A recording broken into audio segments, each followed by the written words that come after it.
stands for Yeet, it's your boy Dr. Spicer here, and welcome to a new video. And is it me or is there a fez on my head? Huh.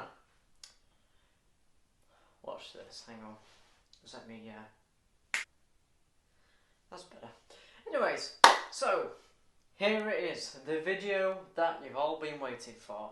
The TARDIS console room update tour. Now, there's a couple of bits that's changed since the episodes. As you can tell, better lighting for the bottom section, you can kind of see. I'll explain that later on, but I'm going to get to show you the TARDIS and the few updates that's happened, and how it's been filmed. So, yeah, hope you enjoy. So again, here is the TARDIS. As first thing you can immediately see is that the TARDIS has now some, skateboard lighting, just so it shines up towards the top better instead of having to see the green. In the last episode of my Doctor Who series is that it was far too green. It didn't have separated colours, so I thought it would be better if I used skating board lighting to help to break it up into two sections where it's got a bit of a Tennant-esque matte look into the TARDIS. People say this does remind them of the Paul McGann TARDIS slashed with the Junkyard TARDIS, but in my eyes it reminds me of Tennant clashed with version 2 Matt Smith TARDIS. So we have the first update, technically second, is the new addition, the lights. Now these are just warm white lights. These were £5 from Asda. There are 100 LEDs, they're energy saving, so that's something. 7 settings, but every time I turn the TARDIS on I had to set it to the static mode, as the previous lights always had to save it. So that was good. I've still got the previous lights, but they're for future videos or something. Second thing, as I said, the round things have not really changed except from the more spaced out. So I've used them more sparingly, not just in one wall or too many in one space. So yeah. Now this is how they do the underlighting using LED strip lights. This is what I used in one of my old room, my blue bedroom, as you'll remember if you're an old subscriber. I have this round the top, and if you remember, they broke. I used the static box from that onto the TARDIS, and then eventually in my No Hope episode, the QR box broke and it was only stuck in one setting. So I had to get a new one ordered, and it's covered up with blue tack to stop it from changing whenever time I use a time rotor. That's still available, but it's on the floor this time, not on the side.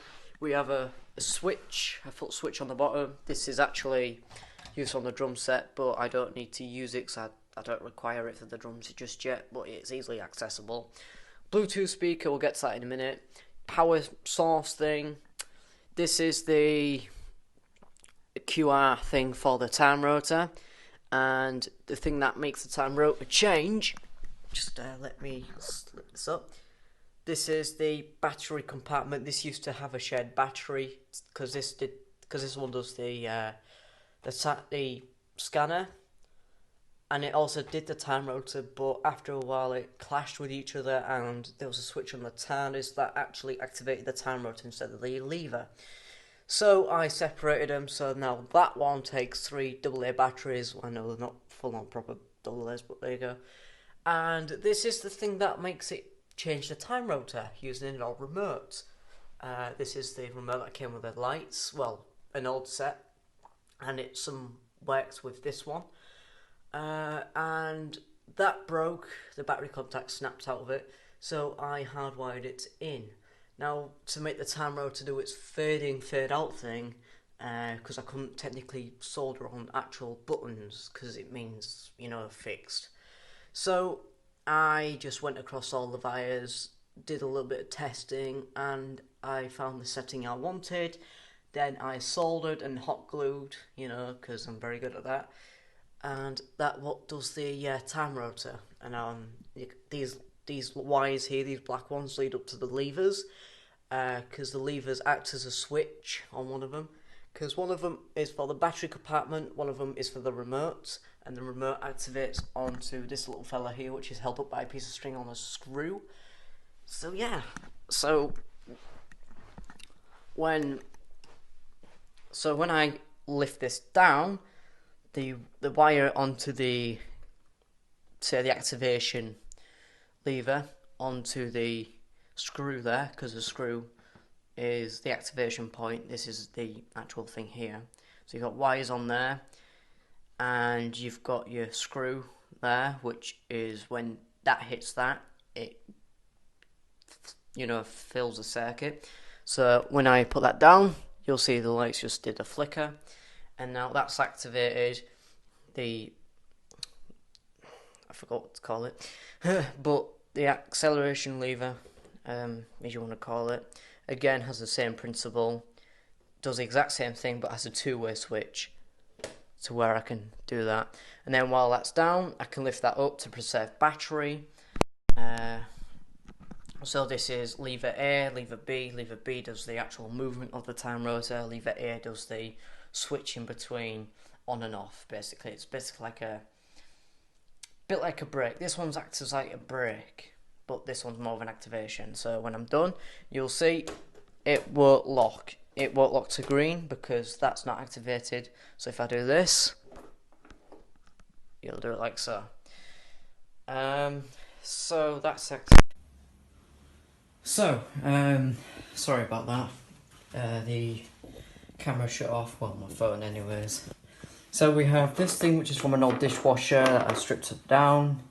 We've got an old calculator because I accidentally borrowed things from school and never returned it. You'll see quite a few more on the TARDIS. This thing is what twiddles the timer about. Well, it doesn't do much, it just turns. I've got a few more of these, so I can make some more if I wanted to. This is my name in Gallifrey, aka Drew, so yeah. This is the shields indicator, which you can adjust. This works on a square battery, I think it is, not 3 button cells. An old controller thing that doesn't do anything, it's just there. Danger meter and phone for the sound effects of the TARDIS. So I'll put that in later, or I'll do it early.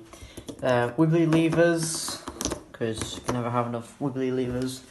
Yeah, on this panel, you've got the communication box, which hides my USB, well not USB, but memory card anyways, my emergency one.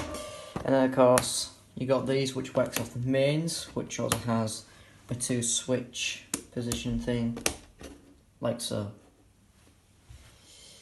This is where the tablet usually sits, but it's currently downstairs because I'm waiting for it to be editing stuff and I've had to record this part. This does the top of the vein lights thing. It does still work, it just needs another speaker.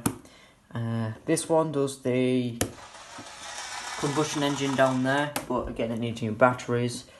This one does the thermostat, again needs new batteries because the backlit bit's not working now, so I can't even. That doesn't even do nothing. I think I broke it. Buttons on this one. Oh yeah, these twiddly things. That's using an Omnitrix thing. Screw. Turn it off. So we've got buttons on here. Your little mouse for the monitor, which activates by this switch here. You got a keypad, which I might get an Apple one, just to fill this bit, but I think this suits it better. And of course you've got more dishwasher rollers. A spare USB port, that's for the emergency lights when we've got a power cut like I did have the other week. If you remember me doing the live stream, the Wi-Fi went. This is off a dishwasher as well, on this panel. You know, it doesn't do much. There's buttons on it, but I don't use buttons. And console's a bit wobbly because I've used cardboard to attach all the bits together and then screw it onto the table itself. You've got your rotor lights here, which have been changed from yellow to blue to green blue. So yeah, it suits it better. This switch does the police box signage, and of course the lantern on the top. I'll just open the door for you so you can have a bit of view. So same switch, which is there,